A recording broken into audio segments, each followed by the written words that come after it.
When love just isn't enough, give your partner the gift that keeps on giving. Sexually transmitted curses next on Six Ad World.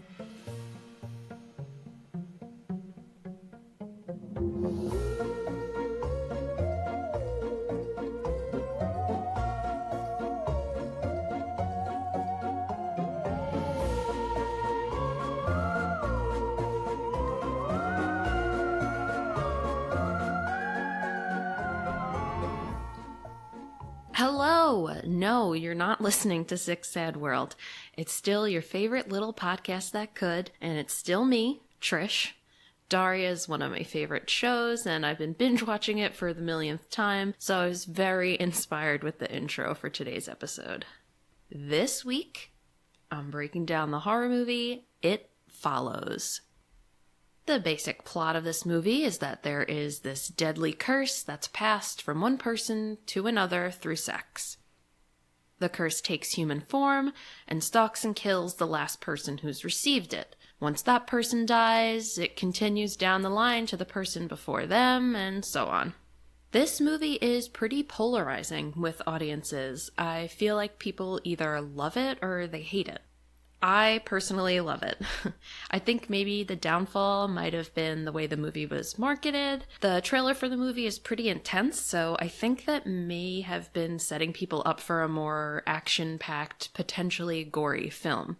It's not a slow burn by any means, but this film is definitely more geared to just maintaining this constant level of tension, suspense, and fear. It has a more psychological element to it. This feeling that is bearing down on you that you're fucked. There is no escape. You can try, but fate is coming straight for you. There's a lot to cover on this one, some great symbolism, and it's just a really great, visually beautiful film, so let's jump right in. Released on March 27th, 2015, directed by David Robert Mitchell, with art direction by Joey Ostrander. This film takes place in the suburbs of Detroit, but the whole movie kind of feels like a dream world. It's impossible to place the time of the movie in a specific decade. It feels like this amalgamation of elements of culture, fashion, and film from the 70s, 80s, and 90s. There is hardly any modern technology or trends, movies, music, except for one cell phone in the opening scene and the super cool seashell-shaped e-reader that one of the characters, Yara, is seen toting around. It's also impossible to tell what season it is. In some scenes, the trees are lush and green. In others, they're totally autumnal. The characters go from swimming outside and wearing shorts to wearing turtleneck sweaters and jackets in the next. This tactic really adds to this feeling throughout the whole film that you need to be on the edge of your seat, scanning the scene for anything or anyone that may be out of place. This movie has a really great opening scene. The action starts immediately, and there isn't much of a break once it starts. I feel like I may have mentioned this in episode 2 of the podcast when I discussed the movie The Furies, but I have a hard time with the slow burn movies, so when shit hits the fan right away, I'm a happy girl. Okay, so in the first scene, we see a girl running out of her house in shorts, a tank top, and heels. The girl, whose name is Annie, is visibly frightened and backing away from something that we can't see. Her neighbor sees her and asks her if she's okay and if she needs help. Annie's father also runs out after her to figure out what's going on. Annie storms away, past her father, back into the house, grabs her car keys, and drives off. We then see Annie on the sand by a lake with her back to the water, talking with her dad on the phone. She's apologizing to him for not always being nice and tells him that she loves him. You can just tell she's saying her goodbyes. She's given up here. She keeps staring off into the distance where her car is parked, red light emanating from the taillights and illuminating the landscape behind it. The next scene, we see her dead in the sand, with her right leg bent and broken in the most gruesome manner. Now we're introduced to Jamie, solely referred to as Jay in the film, who is swimming in her backyard pool, just pleasantly dissociating. Her sister Kelly appears, and Jay mentions that she's going out on a date with a guy that she's been seeing named Hugh.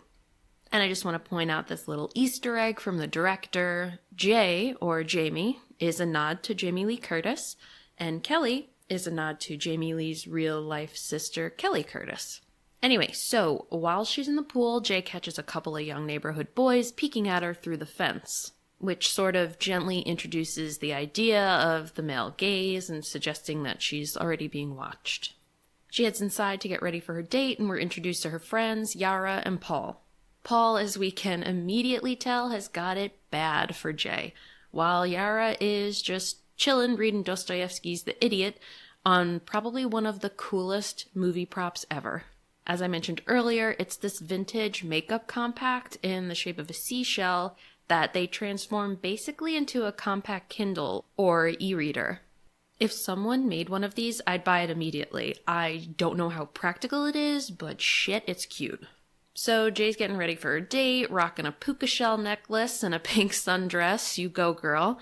In her room, she has a really awesome vintage calla lily lamp, and I've looked online. These things are either impossible to find or ridiculously expensive. I'm talking hundreds of doll hairs. Now we finally meet Hugh. Him and Jay are waiting in line for a movie and playing a game where one of them picks someone in a crowd who they would want to trade places with, and the other has 2 guesses to figure out who it is that they picked. Hugh's pick is a small child standing with his mom and dad. When explaining his choice, Hugh says, "How cool would it be to have your whole life ahead of you?" We can deduce that Hugh is traumatized by something or has some kind of regret, and he's longing to get a do-over. When it comes time to guess who Jay picked, he asked if she picked the girl in the yellow dress standing in the back of the theater. But there is no girl standing there, at least none that Jay can see. Hugh immediately gets paranoid and freaks and asks Jay to leave. So fast forward a bit to their second date. They're by a lake, making out, and eventually Jay asks if they can go back to his car. It cuts to them having sex, and afterwards Jay is laying down in the back seat talking to Hugh while he's off camera being shady somewhere. It's a really beautiful shot and a really vulnerable moment for her. Not just because they've just had sex, but because she's sharing with him some personal, introspective daydreams about meeting a nice guy and going out with them that she had when she was younger, and her reflection of them now that she's older. Hugh then comes up behind her and then shoves a rag over her mouth, presumably soaked with chloroform. It knocks her out after a bit of a struggle, and it's very unsettling. When Jay comes to, she's strapped and tied down into a wheelchair. Still in bra and underwear. Asshole couldn't even have got her dressed. So she's in the chair. Hugh is walking around the perimeter of this kind of parking garage that they're in now, and he's searching for something or someone with a flashlight. He starts to talk to Jay while he's searching and tells her that while she may not believe him, she needs to remember everything he's about to tell her. This thing, he says, it's gonna follow you. He mentions how someone passed it to him, and now he passed it to her. He mentions that this thing takes the shape of a person. It could be someone you know or a total stranger. He finally sees what he's looking for. He wheels Jay over super fast to the edge of the garage where she can peer over to the hill below, and she sees a naked woman walking slowly towards them across gravel and train tracks and up this hill that separates the 3 of them. Jay is shocked and scared, and Hugh backs her away from the edge, telling her to get rid of this curse by passing it along, just like he did. The woman has now made her way up the hill and is now walking towards them. Hugh takes Jay and wheels her back towards the car, warning her, never go into a place that doesn't have more than one exit. It's very slow, but it's not dumb. We cut to Kelly, Paul, and Yara sitting on her porch, drinking and playing Old Maid. Yara is reading from her fabulous seashell e-reader and recites this passage from The Idiot. I think that if one is faced by inevitable destruction, if a house is falling upon you, for instance, one must feel a great longing to sit down, close one's eyes, and wait, come what may. It's like she's already ahead of what just happened to Jay, how she's about to be relentlessly pursued by this thing that Hugh passed on to her, how inescapable fate can be, and why bother fighting? So, as they're playing cards on the porch, Hugh's car comes speeding up in front of the house. Hugh, fucking peach that he is, unloads Jay out of the car into the middle of the street. Undergarments, ligatures, and all. The cops are immediately called and a crowd forms around Jay's front yard. Friends, family, police lights, cop cars, ambulance, all outside. While Jay's neighbor, Greg, and his mother watch from their window across the street. The officer interviewing Jay asks if it was consensual. She says it was. We see cut scenes of Jay in the hospital, police searching and surveying the area where Hugh and Jay had sex and she saw the entity, and Jay back at home in bed looking depressed. Jay's mother and Greg's mother are now talking at the kitchen table about what happened to her. Greg's mother asks, "Did she catch anything?" While Jay's mom is seen spiking her coffee. Upstairs, Jay is looking at herself in the mirror. She pulls at her underwear and is just looking at herself to see if there's something different. She's then startled by a red dodgeball thrown at her bathroom window, and the camera pans back to see a young kid hiding under the window wearing a red sweater, which we can assume he's the one who threw the ball. So now Jay is in class. The teacher is reading aloud a poem by T.S. Eliot, the love song of J. Alfred Prufrock. Jay is staring out of the classroom window, and I just want to mention how this scene reminded me so much of the scene in Halloween, where Laurie is in class and her teacher is discussing fate. Laurie looks out of the window and sees Michael as the figure in the station wagon for the first time. Jay is now looking out the window and she finally sees this thing Hugh warned her about. It's an old woman in a white nightgown, walking towards the school building. Jay, sufficiently scared, gets up and races out of the classroom and walks down the hall towards an exit. Her pace slows. She seems to think for a minute she's okay.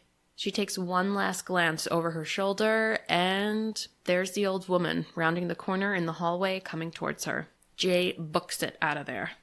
She runs to the ice cream shop where her sister Kelly and Paul work together. She tells them about what she saw and how she thinks this is what Hugh was trying to tell her that night. Kelly really isn't buying it, and Paul offers to sleep over their house to comfort and protect her because he's just a super stand-up guy with good intentions. So now it's later that night. We see some stills of Jay and Kelly's house, the porch, backyard gate, the pool. Really beautiful shots, and again for me, I'm reminded of John Carpenter's Halloween, specifically after Dr. Loomis shoots Michael and he falls on the ground outside of the house, and they show scenes of the Thompson house, Doyle house, and Myers house.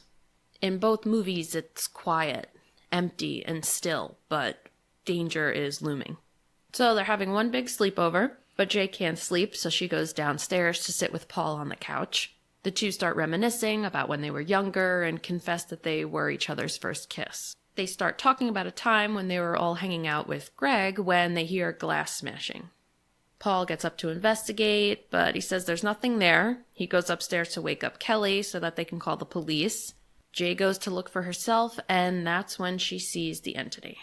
This time it's taken the form of a younger woman who is very disheveled and is pissing herself as she's walking towards Jay. Not gonna lie, there is something about this woman pissing herself that for me is so unnerving and off-putting almost more than any other forms this thing takes.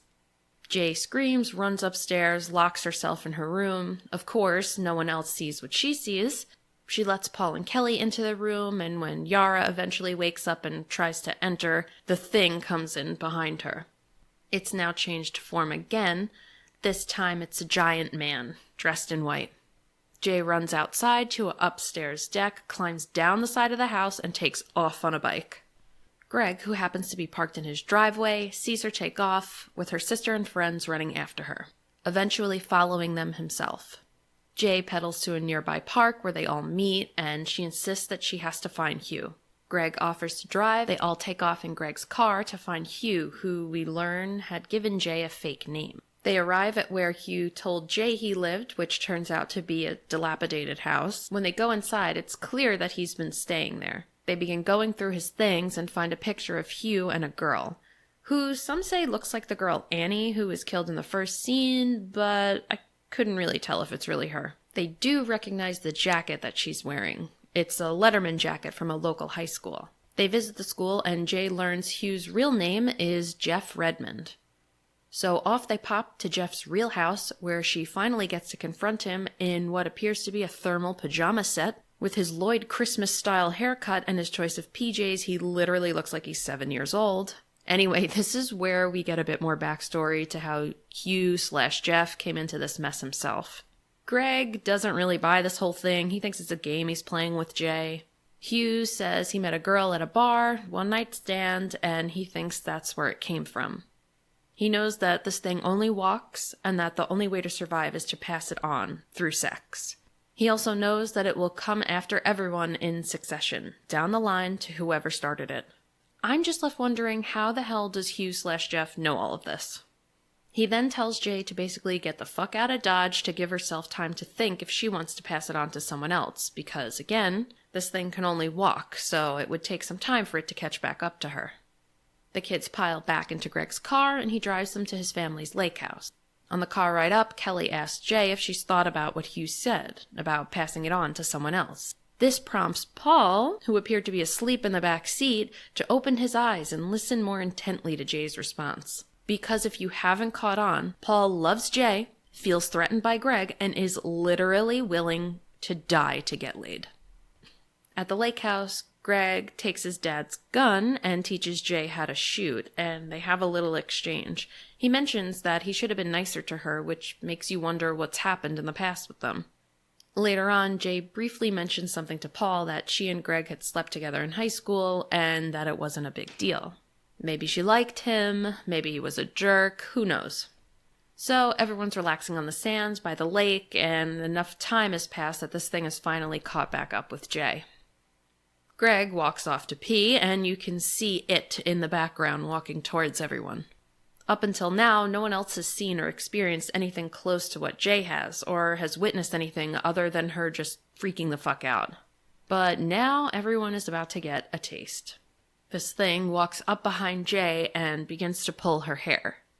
So even though no one can see the form that it's taken, they can see Jay's hair lifting up and being pulled by something.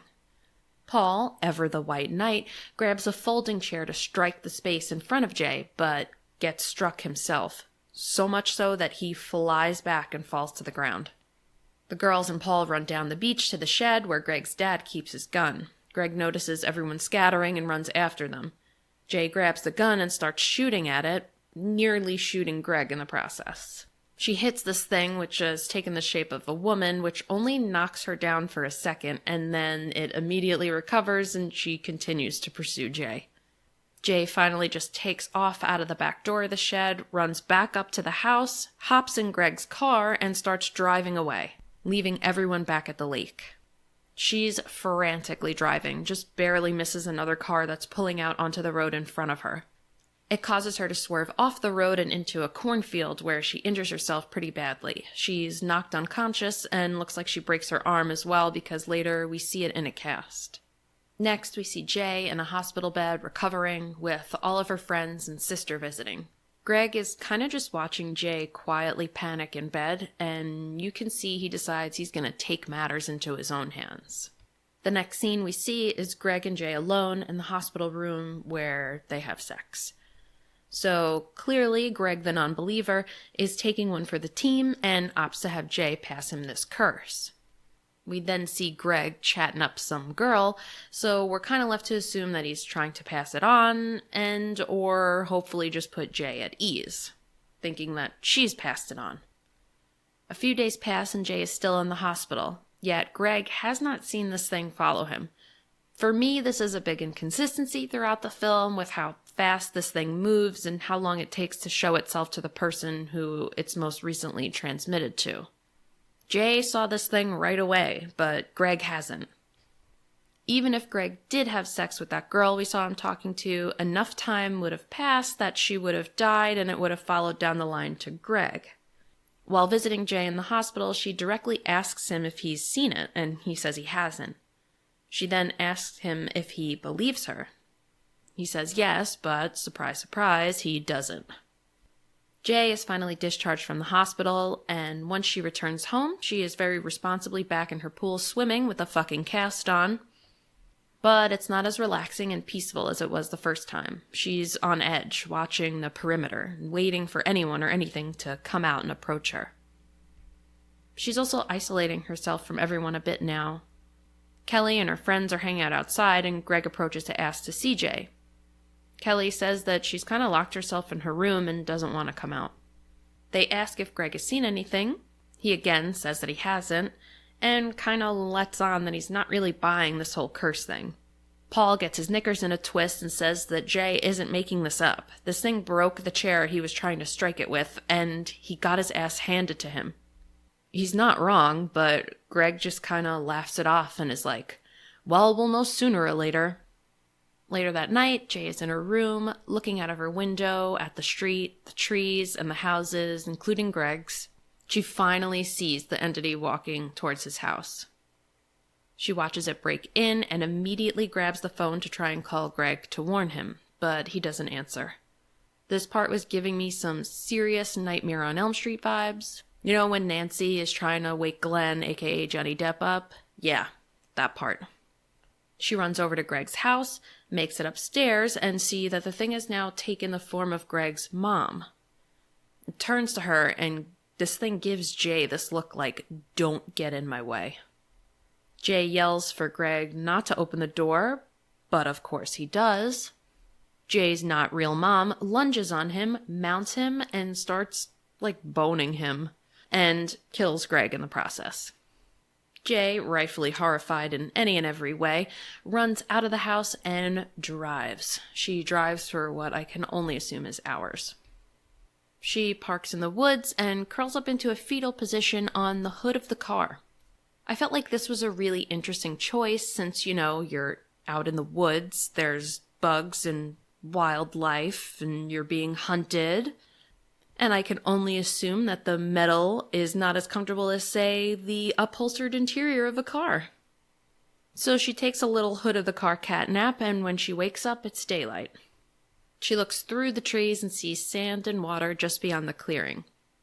In the distance, on the water, she sees a few guys on a boat. She undresses and enters the water. And we're left to assume that she made her way onto the boat and slept with one, if not all the guys to try and pass this thing on, since Greg is now dead and she's next on the hit list.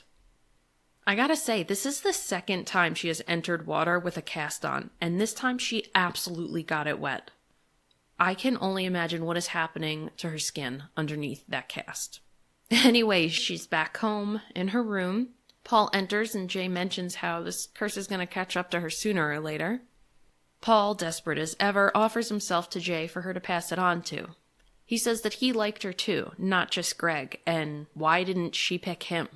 Paul is such a pick-me dude, it's so annoying. Jay mentions that Greg didn't seem scared, and how they had already slept together before. Paul makes another pass at her and says how he wants to help. Yeah, help himself to not being a virgin anymore. Bye, Paul. So it shifts gears really quick, and the Scooby Gang takes off to a local pool, apparently armed with household appliances and a gun. This is pretty out of left field, and even the director mentions how poor of a plan this is. First off, there were no clues for the kids to go, hey, this is this thing's weakness. This is how we reverse the curse. It literally goes from Paul saying in so many words, I want to be on you, to we're off to go kill this thing. I mean, I kind of like that the weakness of this entity and the cure for the curse is never given away.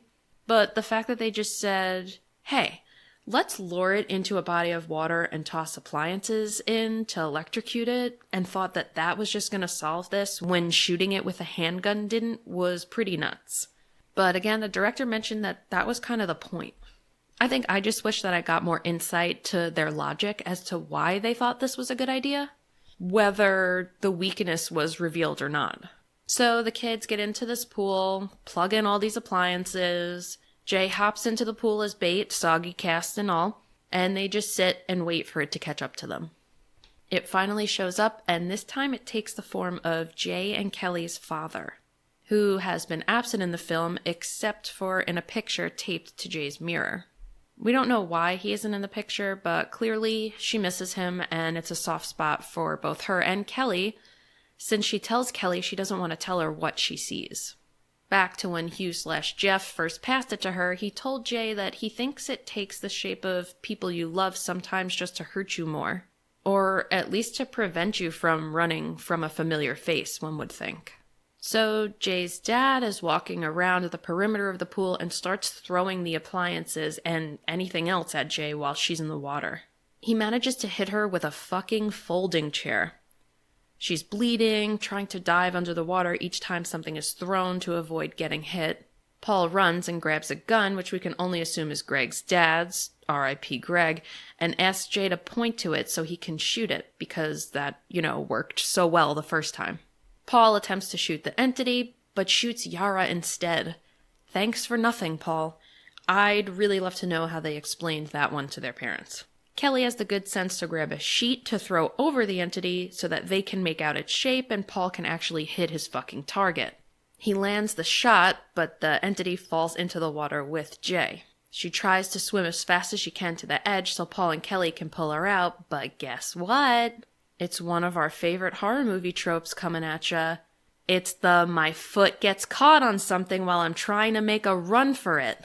The entity thingy grabs her foot and drags her under the water just as she was about to grab Kelly's hand. Paul takes a couple more shots at it under the water and luckily lands one. Jay is able to break free and get out of the pool. The next shot is one of my favorites. So Paul asks if she still sees it because to him it still looks like an empty pool. But when Jay peers over the edge, you see this blue pool filling with this bright red blood. In our next scene, all of Paul's dreams come true. Jay decides to sleep with him. Afterwards, he asks Jay if she feels different. I don't know if he's referring to the fact that she's passed it on, the fact that she slept with him and he's hoping it meant something, but either way, she says no. Here's probably the only time that I felt bad for Paul. He's definitely an idiot, but he genuinely liked her. We then see Paul driving by 2 sex workers, which we are left to wonder, did he pass it to them, or did he just consider it? We cut to Yara the badass and her fantastic seashell e-reader recovering in the hospital, reciting yet another relevant and profound quote from Dostoevsky's The Idiot. It reads, "When there is torture, there is pain and wounds. Physical agony and all this distracts the mind from mental suffering, so that one is tormented only by the wounds until the moment of death. But the most terrible agony may not be in the wounds themselves, but in knowing that for certain that within an hour, then within 10 minutes, then within half a minute, now, at this very instant, your soul will leave your body and you will no longer be a person, and that is certain. The worst thing is that it is certain." This quote and the one she recited previously on the porch really lend itself well to the storyline. The agony of knowing that you can try and fight it, but there is an end to your life. No matter what Jay does or who she passes it on to, eventually this curse will come down the line straight back to her. And that is certain. We close out the movie with Jay and Paul holding hands and walking down the street. In the distance, you can see someone walking behind them. Is it the Thing? Is it just a normal person? We don't know. And I'd like to point out that they're both wearing white at this time. Annie wore white when she died, Greg wore white when he died, and now Paul and Jay are rocking white. Does this mean that they meet their fate? Who knows? But they have each other, and there is kind of a calm, a resolve. They don't seem to be running anymore. And that brings us to the end of It Follows. So before I sink my teeth into the symbolism of the film, I do want to take a moment to talk about the soundtrack because it is truly one of my favorites. The score was done by an artist called Disasterpiece, also known as Richard Vreeland, a music producer who's done music for video games like Fez and Hyper Light Drifter. I just have to say, I really friggin' love the soundtrack. Not gonna lie, the music is very intense at times. It definitely sets you on edge, but it's also really beautiful and really well done. I'm also a big fan of anything with a synthesizer. At times, the soundtrack reminds me of some of John Carpenter's work, specifically the title tracks for The Fog, The Thing, and The Shape Hunts Allison and The Shape is Monumental from the 2018 Halloween remake, and a bunch of songs from the Halloween Kills soundtrack. You get the idea. Anyway, I enjoy all the little similarities to Carpenter's work that I can find, especially in this film.